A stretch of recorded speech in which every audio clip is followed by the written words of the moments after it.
James? Oh, well, I mean, just on this future fund business here, this is just absolutely disgraceful. You know, this money was put aside. It was created by John Howard, chaired by Peter Costello until very recently to provide the money for public service salaries, you know, Commonwealth public service pensions and all of that. So that our kids wouldn't have to pay for it. So and it was a very smart idea, and it's done really, really, really well. And Chalmers is saying, oh, well, we want to move that down to the national interest priorities, which are our priorities, which are renewable projects, which we know is a bubble that's all reliant on subsidies, and on, you know, becoming basically a public housing landlord, which, you know, think about the returns on that. This is a disaster in the making. This is the whole thing. Never stand between a treasurer and a pile of money. That treasurer is Jim Chalmers. He is going to absolutely squander the legacy of 20-plus years of good governance. And they'll do it, Rita, within the next 5 months. You know, you watch them destroy this country. A socialist and a big pile of other people's money. And that's what we're dealing with. I know these terms can be scary for some people. Socialist, neo-Marxist. No, but it's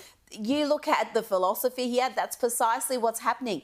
And there will be some winners out of this, as it always is with socialism is in action. There'll be some people at the top end of town, some of these renewable rent seekers who are going to be very happy with this arrangement. But for the everyday Australian, not only is the future fund being squandered, but it's being put towards something that's already making your life harder, which is this renewable transition that is costing us a fortune. The pressure energy is putting on households is going to be a critical issue at the next election. The coalition need to be clear-eyed about this, just like they were with The Voice, where they could prosecute their arguments coherently because they knew where they stood. So if you're wedded to this net zero position, it's a little bit hard to be talking about reliability and cost and the prosperity of the country when your end goal is very similar to what Labor is wanting. So you have to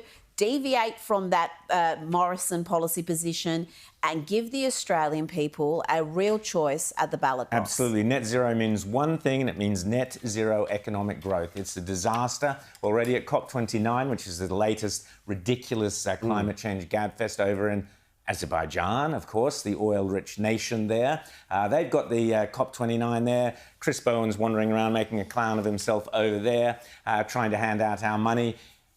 They're not handing out enough of our money, and so the delegates from the so-called poorer nations who've been there with their hand out, they want $500 million on, that's not enough, we want $1 trillion, and they've walked out because they're not getting enough money. The thing is a joke, a disaster, James. Well, you know what else is a disaster? As at that same meeting, you know, there was an effort to try and get Australia to come on board with the nuclear clean energy revolution, and they said, no, that's okay. We'll do the windmills, we'll do the solar panels, but we won't do the thing that all of these other countries are actually going out there and committing to building more of. Britain has got a huge race forward on nuclear energy development. The United States, it's a bipartisan issue. Joe Biden, pro-nuclear. The Democrats, pro-nuclear. Why this has to be, you know, it's so funny because, you know, the Labor constantly accuses the coalition of being negative and saying, oh, they're always saying no, they're always saying no.